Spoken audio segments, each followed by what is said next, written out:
What if I told you, you could burn fat, lower inflammation, and reset your entire metabolism, just by not eating? No diets, no supplements, just nothing. Sounds crazy, right? But some people are now going 3, 5, even 7 days without food, on purpose. And they're not collapsing. In fact, some say they've never felt better. So what really happens when you stop eating for days? Is it safe? Is it science? Or just another internet myth? Have you ever come across videos or posts online claiming that people can go days without eating and still feel perfectly fine, even healthy? Sounds extreme, right? To many, the idea of skipping meals, let alone fasting for multiple days, feels unnatural, even dangerous. But here's the surprising part. This concept isn't new at all. In fact, it dates back thousands of years. Ancient philosophers like Plato praised fasting as a powerful tool for maintaining health. Even Benjamin Franklin, one of America's founding fathers, once said, "The best of all medicines is resting and fasting." So, what exactly is fasting? At its core, it simply means voluntarily abstaining from food for a certain period. It's not about starving yourself or punishing your body. It's about giving your system a break. Ever wondered why we call the first meal of the day breakfast? It's because you're literally breaking your fast, the natural fasting period that occurs while you sleep. Now, let's talk science. Whenever we eat, especially carbohydrates or sugary foods, our body converts them into glucose. This glucose is either used immediately for energy or stored by the liver in the form of glycogen. Once those storage spaces fill up, any excess is turned into fat and stored throughout the body, in your arms, waistline, thighs, and more. But here's where fasting gets interesting. When we stop eating, our body first turns to glycogen for energy. This supply usually lasts less than a day. After that, the body begins tapping into fat reserves, essentially using stored fat as fuel. This is why fasting can be effective for weight loss. You're not just skipping calories, you're triggering your body to burn fat. And for many people, especially those struggling with obesity or metabolic disorders, this can lead to dramatic changes.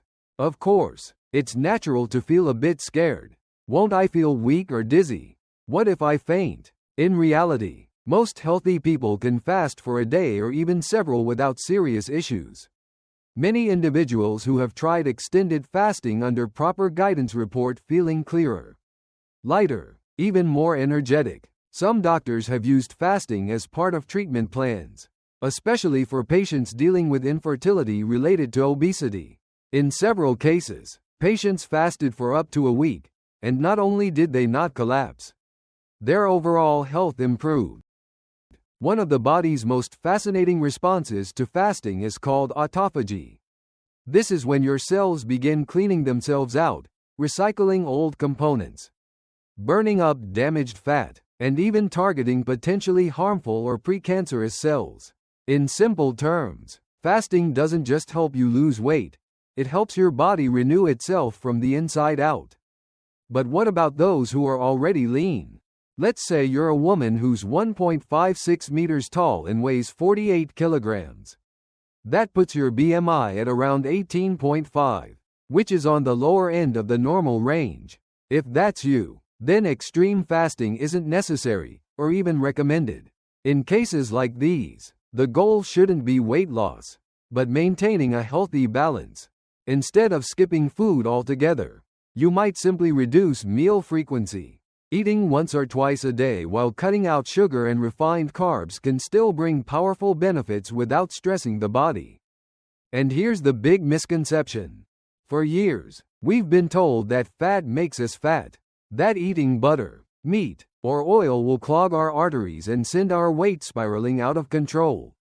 But more and more research now points to sugar, not fat, as the true culprit behind obesity, diabetes, and heart disease. When we flood our bodies with sugar daily, insulin levels spike, fat gets stored, and over time, this leads to all sorts of health problems. On the other hand, when we reduce sugar and carb intake, Whether through fasting or mindful eating, we give our metabolism a chance to reset. So, should you try fasting? That depends. If you're significantly overweight, intermittent or extended fasting, under proper guidance, could be transformative. For others, simply reducing sugar and eating within a shorter daily window, say 8 hours, might be enough to see real change. In the end, fasting isn't magic. It's a tool, a natural, ancient one, and like any tool, it works best when used wisely, not blindly. Want a simple meal plan to try gentle fasting or sugar-free eating? Drop a comment or check the description. We've got resources for you. And remember, health isn't just about numbers on a scale. It's about how you feel, how you move, and how you live.